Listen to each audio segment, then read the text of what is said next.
Assalamualaikum warahmatullahi wabarakatuh. Wahai saudaraku yang dimuliakan Allah, dimanapun Anda berada, Anda akan menyampaikan sesuatu bahwa semua manusia itu sesungguhnya akan dimi'rajkan oleh Allah Subhanahu wa Ta'ala. Ada yang hanya ruhnya saja, namun ada dengan ruh dan jasadnya, sebagaimana yang terjadi pada diri Rasulullah Muhammad Shallallahu Alaihi Wasallam. Lalu pertanyaannya, kenapa ada yang mengalami mi'raj pada diri seseorang dan juga ada yang tidak mengalami? Karena manusia itu sendiri ada yang punya kemauan untuk meningkatkan keilmuannya hingga ke tingkatan para ma'rifatullah, ada juga yang tidak mau karena mempertahankan ego dan alibinya. Ego pada diri seseorang sesungguhnya membutakan hati pada diri manusia itu sendiri.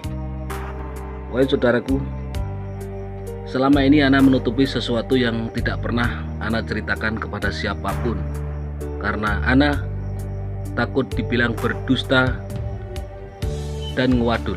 Tapi pada saat ini, demi Allah, Ana akan mengatakan apa adanya. Terserah antum mau bilang apa, karena Ana tak gila pujian, Ana tak gila kehormatan, dan tipe seperti Ana falam yarzim minhu manfaatin. Tatkala memberikan sesuatu tak butuh imbalan apapun. Bahkan dalam melaksanakan suatu ibadah, Ana sudah tak menghiraukan lagi dengan apa namanya itu tentang pahala ataupun surga. Intinya Ana hanya menjalankan perintah Allah Subhanahu wa Ta'ala. Mau diberikan imbalan atau apapun itu terserah Allah. Ana akan menceritakan tentang hal ini. Dalam suatu ketika Ana membaca sholawat Nurdat Muhammad Sallallahu Alaihi Wasallam sebanyak 12.000 di dalam air. Genap mencapai bacaan 10.000, Ana membaca sholawat Nurdat Muhammad itu atau sholawat Nurullah di dalam air. Ana menenggelamkan diri di dalam air, cuma kelihatan kepala saja. Ana merasakan suatu kedinginan yang luar biasa sehingga gemertak gigi Ana. Lalu seakan-akan karena sangat kedinginan itu, Ana tak tahu lagi di mana tangan, di mana kepala, di mana kaki. Ana sudah tak merasakan semua anggota tubuh itu. Tak Ana rasakan apapun. Ana hanya mendengar gemuruh nafas batin Ana waktu membaca sholawat Nurullah itu. Bunyinya seperti ini: Allahumma sholli wa sallim wa barik ala sayyidina Muhammad Nurdat Muhammad Sallallahu Alaihi Wasallam wasiri syarifi syaril asma wa sifati wa ala alihi wa sahbihi wasallim. Itulah bacaan sholawat Nurullah atau sholawat Nurdat Muhammad. Tatkala Ana merasakan suatu kedinginan yang sangat hebat waktu berada di dalam air jam 12 malam, Ana melakukan hal itu di dalam telaga. Tiba-tiba Ana seperti merasakan kepala Ana dicengkeram orang dari belakang. Lalu keluarlah Ana dari dalam jasad itu. Ana melihat diri Ana masih duduk menenggelamkan diri di dalam air, namun diri Ana yang satu lagi mengudara. Ana seperti melayang-layang di udara melihat diri Ana sendiri di dalam air. Jadi dua. Lalu Ana tinggalkan jasad Ana di dalam air itu. Ana digandeng seseorang yang sangat tua. Beliau tersenyum, berwajah sangat bercahaya. Beliau tidak menyebutkan nama. Ana ditarik di sebuah tempat yang mana Ana tidak pernah menginjakkan kaki Ana di tempat itu. Yang jelas Ana seperti melihat dunia itu sangat dingin, sejuk, sangat indah, seperti semilir angin, namun Ana tidak melihat gerakan angin apapun, namun rasanya sangat dingin sekali. Tiba-tiba Ana melihat kerumunan orang banyak sekali, seakan-akan memenuhi jagat raya ini. Timur, barat, utara, selatan penuh dengan orang yang berjubah warnanya serba hijau, semuanya serba hijau. Dan mereka mengatakan, ya Allah, ya Hudum, ya Allah, ya Hudum, ya Allah, ya Hudum. Itu yang mereka ucapkan. Artinya, dan mereka mengatakan, ya Allah, bantulah saya, ya Allah bantulah saya. Itu yang ana dengar dan ana lihat di alam itu. Lalu, wahai saudaraku, ana ditepuk oleh kakek itu. Ana diajak berjalan di suatu tempat lagi. Ana cuma melihat ada sebuah menara dari bumi tembus ke langit satu, dan menara itu serba keemasan. Semua orang yang berjubah warna hijau itu mengatakan, ya Rasulullah Muhammad Sallallahu Alaihi Wasallam, ya Rasulullah Muhammad Sallallahu Alaihi Wasallam. Tatkala ana membaca sholawat, ana biasa mengatakan Sallallahu Alaihi Sayyidina Muhammad, Sallallahu Alaihi Sayyidina Muhammad.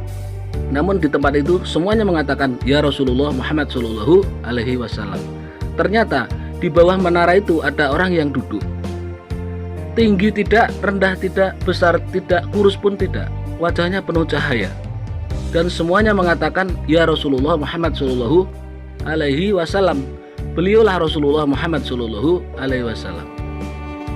Wahai saudaraku, ana ingin bersalaman dengan beliau. Namun sebelum sampai ke beliau, ana ditepuk lagi oleh kakek itu.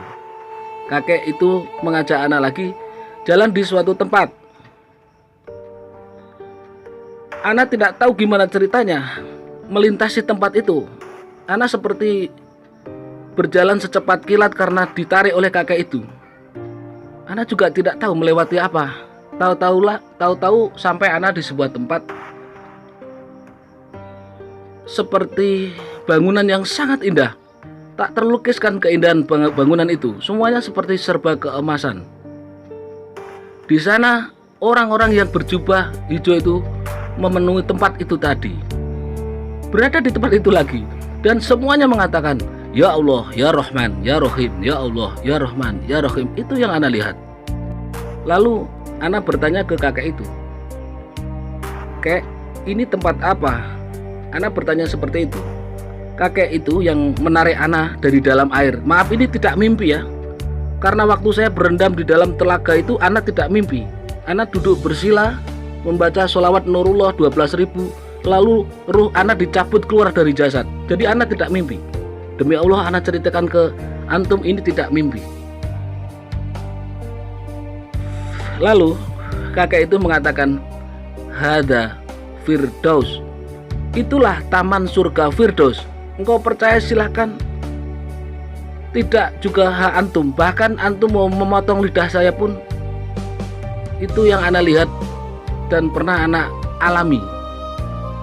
Ruh ana pernah dicabut keluar dari jasad, diajak jalan sampailah ke taman surga Firdaus. Lalu Rasulullah Muhammad Sallallahu Alaihi Wasallam yang ana lihat di bawah sebuah menara keemasan tadi, tiba-tiba sudah ada di depan pintu taman surga Firdaus. Lalu beliau memberi nama ke ana.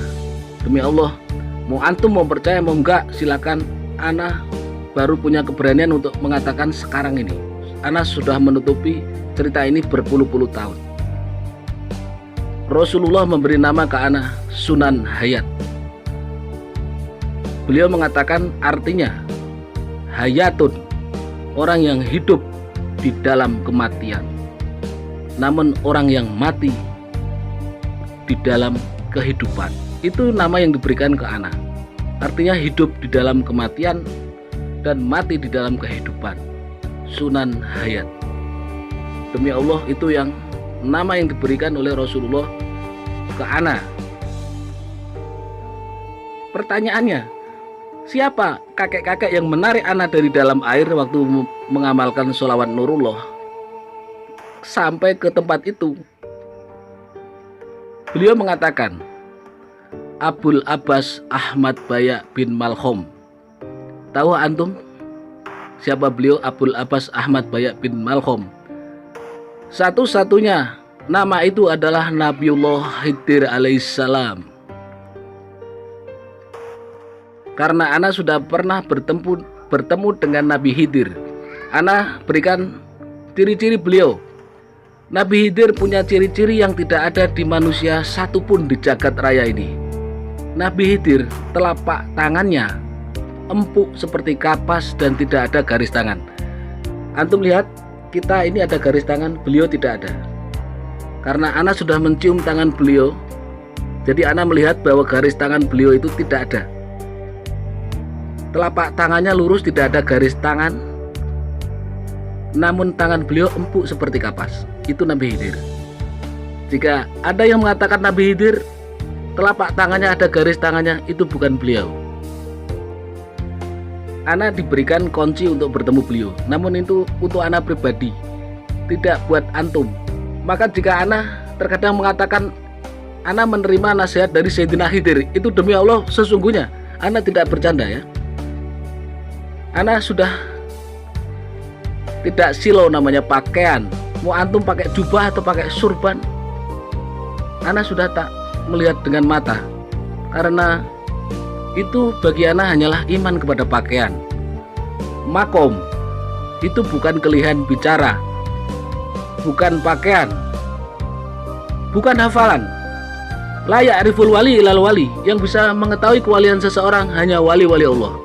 Tatkala seseorang belum dilantik oleh Nabi Khidir, belum memasuki makom aulia, dia tidak akan bisa mengetahui kewalian seseorang. Paham tum? Lanjutkan kembali cerita tadi. Tatkala Nabi Khidir mengatakan bahwa itu adalah taman surga Firdaus, ana kebingungan. Berarti ana tidak di dunia. Pemikiran ana waktu itu, ana bersujud di tanah di sana. Ya Allah, ini bukan tempat saya. Lalu bagaimana cara kembalinya ke tempat dunia lagi? Itu yang pernah ana alami. Ana bersujud di tanah, ya Allah, bagaimana cara kembali lagi? Bukankah yang jalan-jalan itu cuma ruh ana gitu? Pemikiran ana waktu itu. Karena jasad ana tinggalkan di dalam air di telaga. Tiba-tiba Nabi Khidir itu mengusap rambut ana, seakan-akan membelai-belai seperti kepada anaknya, dan ana sudah berada di air lagi. Wahai saudaraku, ana menceritakan tentang hal ini agar antum mengetahui tentang wali dan sesungguhnya wali. Yang melantik para aulia itu semuanya Nabiullah Khidir alaihissalam. Kenapa ana menceritakan ini? Jangan sampai antum merangkul seseorang karena menguntungkan bagimu, karena bermanfaat bagimu, tentang karirmu atau tentang apa sesuatu yang bisa mendukungmu, maka engkau mengatakan dia wali karena menguntungkan bagimu. Ana ceritakan tentang hal ini. Semua para wali itu yang melantik Nabiullah Khidir alaihissalam, biar antum paham. Antum artikan makna yang terkandung di dalam ucapan ana ini. Kenapa ana bisa mengatakan seperti ini? Nabiullah Khidir alaihissalam sendiri yang mengatakan bahwa semua para aulia yang melantik adalah beliau. Semoga bermanfaat. Setelah ana berada di air, tiba-tiba ana disalami oleh seseorang yang suara itu tidak asing lagi. Almarhum Abah almarhum, Abah ana yang menemui ana waktu mengamalkan sholawat Nurullah di dalam air itu. Ana ditanya ke Abah, pengalaman apa yang ana alami waktu menenggelamkan diri di dalam telaga waktu membaca sholawat Nurdat Muhammad. Namun ana tidak cerita. Namun beliau sudah tahu karena almarhum Abah ana itu sering bertemu dengan Nabi Khidir. Wahai saudaraku yang dimuliakan oleh Allah, dimanapun anda berada di seluruh jagat raya ini, itulah yang bisa ana berikan pada pagi ini. Semoga ada barokahnya. Itu cerita mengenai Mi'raj. Simpulannya, seluruh manusia di jagat raya ini akan mengalami Mi'raj tatkala dia sudah melintasi fase demi fase, step by step alam, lapisan alam. Namun manusia itu mau tidak untuk melewati fase-fase itu. Tingkatan lapisan alam yang pertama, alam hijab, orang pada umumnya, yaitu alam syariat. Lalu memasuki alam ahlul istilal. Lalu dia akan memasuki fase namanya jam'un atau ihsan. Baru dia akan memasuki alam ma'rifatullah. Kadang orang merasa puas tatkala dirinya sudah bisa bermain dengan bangsa lelembut atau bangsa jin. Itu namanya alam kasut. Di atas alam kasut masih ada alam malakut. Di atas alam malakut ada alam lahut. Seseorang harus melewati fase-fase semua itu, baru bisa memandang Allah di dalam setiap yang dipandangnya. Fahim tuh? Itulah yang dinamakan dengan manunggaling kawula Gusti. Terkadang seseorang terjebak hanya melihat sebuah surban yang gede, jubah yang panjang, lalu dia mengatakan Imam Mahdi. Lalu melihat orang yang hafalannya banyak, lalu dianggap seorang wali, mendewa-dewakannya. Padahal ngaji gembar-gembor, ketawa-ketawa tatkala dikasih amplop. Fahim tum? Falam yarzim minhu manfaatin. Berikan sesuatu tanpa mengharapkan sesuatu. Tak perlu dikenal, tak perlu pujian apapun dari antum. Antum mau memanggil anak dengan nama siapapun terserah, anak juga tak perlu pujian. Intinya pagi ini anak ingin menyampaikan sesuatu sebagai amanah yang harus saya sampaikan dan sudah tersampaikan, karena Sayyidina Khidir alaihissalam memerintahkan anak untuk menyampaikan hal ini. Kata beliau, sebagai transformer harus menyampaikan. Setelah anak sampaikan, tak ada lagi beban dan dosa bagi anak karena udah anak sampaikan.